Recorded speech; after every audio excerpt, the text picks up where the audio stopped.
एक बार फिर से आप सभी का हमारे यूट्यूब चैनल पर स्वागत है। आज की वीडियो में हम यूपी लेखपाल हिंदी से जो महत्वपूर्ण प्रश्न पूछे जा सकते हैं उसको इस वीडियो में कवर किए हैं। तो चलिए आज का वीडियो हम शुरू करते हैं। तो आज का जो हमारा पहला प्रश्न है वो है कि इंदु यह मिठाई सुधा के लिए लाई है, इस वाक्य में कारक है।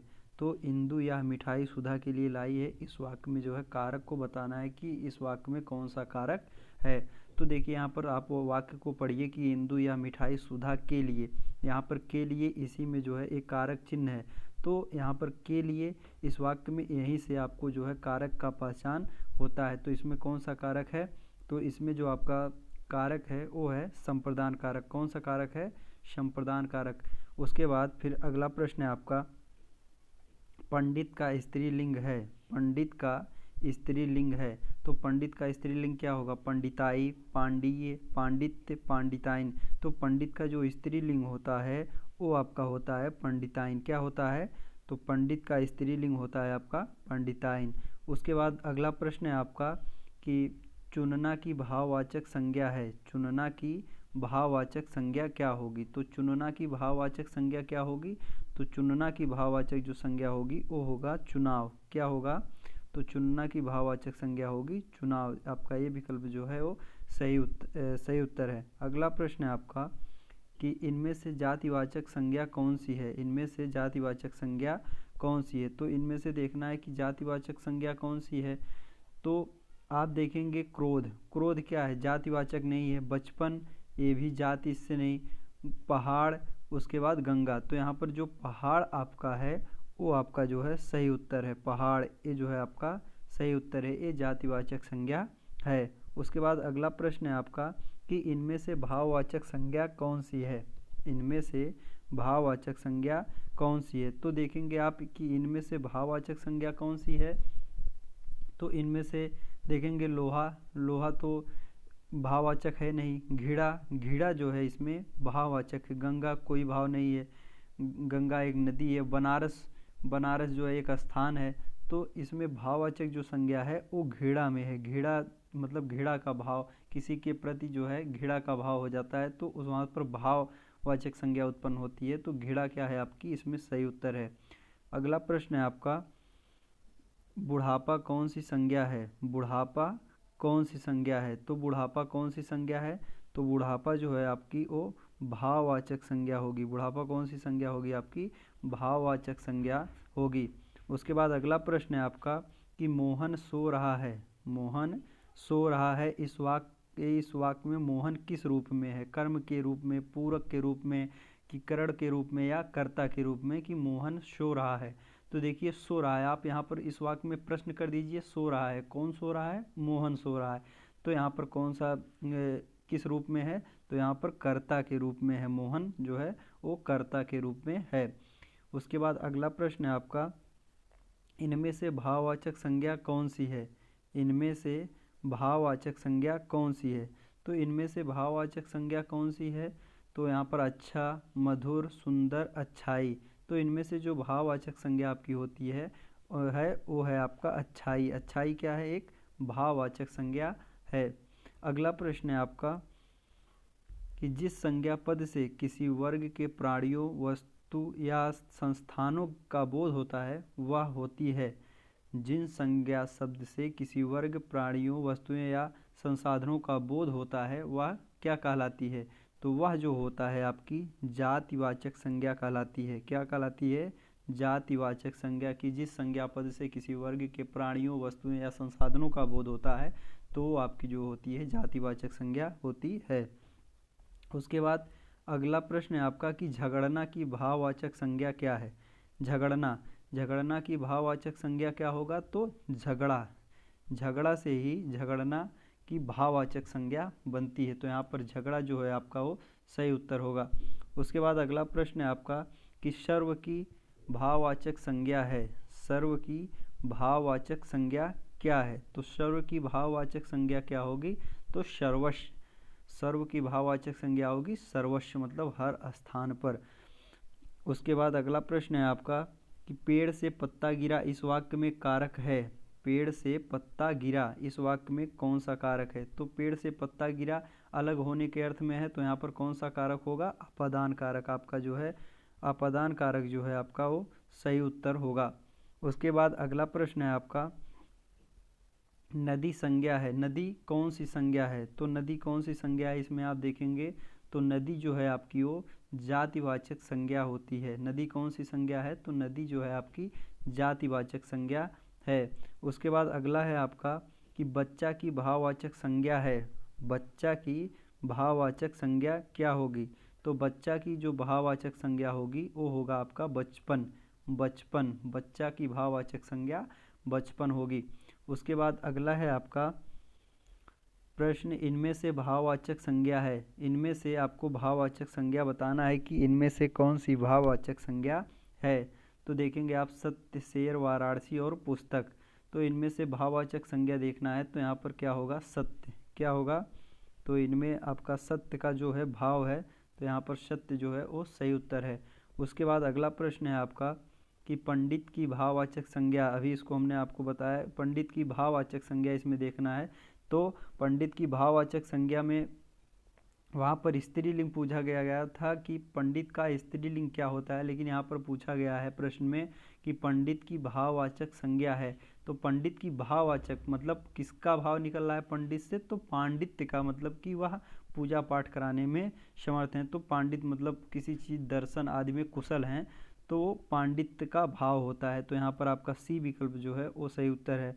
अगला प्रश्न है आपका कि मुंबई कौन सी संज्ञा है? मुंबई कौन सी संज्ञा है? तो मुंबई देखिए कौन सी संज्ञा है? तो मुंबई जो है एक स्थान है, तो वो जो है जातिवाचक संज्ञा के अंतर्गत आती है। तो यहाँ पर आपका कौन सा उत्तर सही होगा? ए विकल्प, जातिवाचक संज्ञा आपका सही उत्तर होगा। उसके बाद अगला प्रश्न है आपका, रमेश कल दिल्ली जाएगा। रमेश कल दिल्ली जाएगा, इस वाक्य में रमेश क्या है? रमेश कल दिल्ली जाएगा, इस वाक्य में रमेश क्या है? तो इसमें देखेंगे आप कि रमेश कल दिल्ली जाएगा। कल कौन दिल्ली जाएगा? तो रमेश। उत्तर क्या आ रहा है? तो यहाँ पर जब आप इसी वाक्य में प्रश्न कर देते हैं तो आपको पता चल जाता है। तो रमेश कल दिल्ली जाएगा, तो ये क्या है? रमेश क्या है? संज्ञा है। रमेश क्या है? संज्ञा है। उसके बाद अगला है आपका प्रश्न कि मालिन का पुल्लिंग है। मालिन का पुल्लिंग क्या होगा? तो माली होगा, माली, मली, उसके बाद माल। तो इसमें आप देखेंगे मालिन का जो पुल्लिंग होता है वो होता है माली। आपका जो बी विकल्प है वो आपका सही उत्तर है। उसके बाद फिर अगला प्रश्न है आपका कि हार्दिक चम्मच से खाना खाता है, इस वाक्य में कारक है। हार्दिक चम्मच से खाना खाता है, इस वाक्य में जो है कारक है। तो इस वाक्य में कौन सा कारक है? तो यहाँ पर आप चिन्ह देखिए, कर्ता ने कर्म को करण से। तो यहाँ पर कौन सा कारक है? आपका करण कारक है। उसके बाद अगला प्रश्न है आपका, पुलिस ने चोर पकड़ा, इस वाक्य में कारक। पुलिस ने चोर पकड़ा, तो देखिए यहाँ पर तुरंत आप चिन्ह देखिए, कर्ता ने, तुरंत आप यहाँ पर कौन सा कारक है? कर्ता कारक है। उसके बाद अगला प्रश्न है आपका कि हिंदी में कारक हैं। हिंदी में कितने कारक होते हैं? तो हिंदी में कितने कारक होते हैं? 8 कारक होते हैं। उसके बाद फिर अगला प्रश्न है आपका कि पिताजी घर में है, इस वाक्य में कारक है। पिताजी घर में हैं, इस वाक्य में कौन सा कारक है? तो पिताजी घर में हैं, में। उसके बाद तो यहाँ पर कौन सा? में पे पर अधिकरण, यहाँ पर जो है अधिकरण कारक आपका सही उत्तर होगा।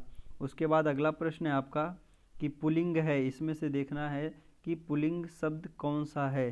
तो पुल्लिंग शब्द कौन सा है? जीभ, मणि, नीलम, खीर। तो इसमें पुल्लिंग शब्द जो होगा वो नीलम होगा। आपका ये जो उत्तर सही है। उसके बाद अगला प्रश्न है आपका कि बूढ़ा का स्त्रीलिंग है। बूढ़ा का स्त्रीलिंग है, तो बूढ़ा का स्त्रीलिंग बुढ़िया, बूढ़ी, बुढ़िया, बुढ़िया। तो इसमें जो इसका सही उत्तर होगा वो होगा आपका ए विकल्प जो है वो आपका सही उत्तर होगा। बुढ़िया जो है आपका वो सही उत्तर होगा। उसके बाद फिर अगला प्रश्न है आपका कि गाय कौन सी संज्ञा है। तो गाय कौन सी संज्ञा है, इसमें आप देखेंगे तो गाय जो होती है वो जातिवाचक संज्ञा के अंतर्गत आती है। उसके बाद अगला प्रश्न है आपका लिखना भाववाचक संज्ञा है। लिखना भाववाचक संज्ञा है, किसकी है? तो यहाँ पर आप लिख, लेख, लिखावन, उसके बाद लिखावट। तो यहाँ पर जो उत्तर आपका सही होगा कि लिखना भाववाचक संज्ञा है, वो जिसकी है तो लिखावट। तो लिख से जो है बनता है भाववाचक संज्ञा, लिखना, लिखावट। तो यहाँ पर कौन सा विकल्प आपका सही होगा? लिखावट। अगला प्रश्न है आपका कि मैं पानी पी रहा हूँ। मैं पानी पी रहा हूँ इस वाक्य में कर्ता इस वाक्य में कारक है। मैं पानी पी रहा हूँ इस वाक्य में कारक है। तो कर्ता कारक, कर्म कारक, करण कारक, अपादान कारक। तो इसमें देखिए मैं पानी पी रहा हूँ, तो मतलब यहाँ पर कर्म कारण है, कर्म जो है कारक है। यहाँ पर जो आपका बी विकल्प है वो आपका सही उत्तर है। उसके बाद अगला प्रश्न है आपका कि स्त्री का बहुवचन है। स्त्री का बहुवचन है। स्त्रियाँ, स्त्रियों, स्त्रियाँ। तो इसमें जो है आपका सही उत्तर जो होगा वो होगा आपका डी विकल्प, स्त्रियाँ। अगला प्रश्न है आपका कि जिन पदों में किसी व्यक्ति, वस्तु, स्थान, विचार या भाव का बोध होता है वे क्या होते हैं? जिन पदों में किसी व्यक्ति, स्थान, वस्तु, विचार या भाव का बोध होता है वे क्या होते हैं? तो वे जो होते हैं संज्ञा होते हैं, कि जब किसी पद में किसी व्यक्ति, वस्तु, स्थान, विचार या भाव का बोध होता है तो वे संज्ञा होते हैं। उसके बाद अगला प्रश्न है आपका कि हिंदी में लिंग हैं। हिंदी में लिंग हैं, तो हिंदी में कितने लिंग होते हैं? तो हिंदी में जो लिंगों की संख्या होती है वो 2 होती है। उसके बाद अगला प्रश्न है आपका कि जिस संज्ञा शब्द से किसी भाव, गुण, अवस्था, व्यापार आदि का बोध हो रहा है वह क्या है? जिस संज्ञा पद से किसी भाव, गुण, अवस्था, व्यापार आदि का बोध हो रहा है वह क्या होती है? तो इसमें आप देखेंगे वो जो होता है आपकी भाववाचक संज्ञा होती है। कौन सी होती है? भाववाचक संज्ञा, की जिस संज्ञा पद से किसी भाव, गुण, अवस्था, व्यापार आदि का बोध हो रहा है तो भाववाचक संज्ञा होती है। उसके बाद अगला प्रश्न है आपका कि सोना संज्ञा है। सोना कौन सी संज्ञा है? तो सोना इसमें आप देखेंगे तो सोना जो होता है वो जातिवाचक संज्ञा के अंतर्गत आता है। उसके बाद अगला प्रश्न है आपका हिमालय संज्ञा है। हिमालय कौन सी संज्ञा है? तो हिमालय जो है आपकी वो व्यक्तिवाचक संज्ञा है। उसके बाद अगला प्रश्न है आपका कि संज्ञा के कितने प्रकार हैं? संज्ञा के कितने प्रकार हैं? तो संज्ञा के जो प्रकार होते हैं वो 3 प्रकार की होती है। संज्ञा के कितने प्रकार हैं? 3। अगला प्रश्न है आपका कि स्त्रीलिंग है। चिड़िया, चीता, मंत्री, नाती। तो इसमें जो है स्त्रीलिंग जो होगा वो चिड़िया होगा। क्या होगा? चिड़िया। जो आपका इसमें ए विकल्प है वो आपका जो है सही उत्तर है। अगला प्रश्न है कि इनमें से व्यक्तिवाचक संज्ञा कौन सी है? इनमें से व्यक्तिवाचक संज्ञा कौन सी है? तो इनमें से व्यक्तिवाचक संज्ञा कौन सी होगी? राम। राम जो है वो व्यक्तिवाचक संज्ञा है। उसके बाद अगला प्रश्न है आपका कि शीला कौन सी संज्ञा है? शीला कौन सी संज्ञा है? व्यक्तिवाचक, जातिवाचक, भाववाचक या नामवाचक? तो इसमें जो आपका होगा शीला कौन सी संज्ञा है? तो शीला व्यक्तिवाचक संज्ञा है। उसके बाद अगला प्रश्न है आपका कि सुंदरता कौन सी संज्ञा है? सुंदरता कौन सी संज्ञा है? तो सुंदरता जो है आपकी वो भाववाचक संज्ञा होती है। अगला प्रश्न है आपका कि जिन संज्ञा शब्द से किसी विशेष व्यक्ति, वस्तु, स्थान या प्राणी के नाम का बोध होता है वह क्या होती हैं? तो जब किसी संज्ञा से किसी व्यक्ति, विशेष व्यक्ति, स्थान या वस्तु के नाम का बोध होता है तो वो जो होती हैं आपकी वो व्यक्तिवाचक संज्ञा होती है। तो इसमें कौन सा विकल्प आपका सही होगा? ए विकल्प। अगला प्रश्न है आपका कि करुणा कौन सी संज्ञा है? करुणा कौन सी संज्ञा है? तो करुणा कौन सी संज्ञा है? तो आप इसमें देखेंगे करुणा जो है वो भाववाचक संज्ञा है। करुणा जो है वो भाववाचक संज्ञा है। अगला प्रश्न है आपका कि बहु का बहुवचन, बहु का बहुवचन क्या होगा?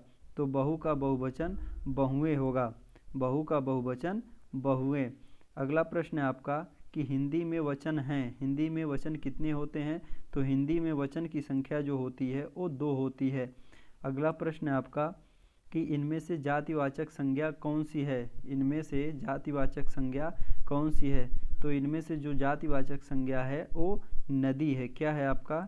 तो इनमें से जातिवाचक संज्ञा जो है वो नदी है।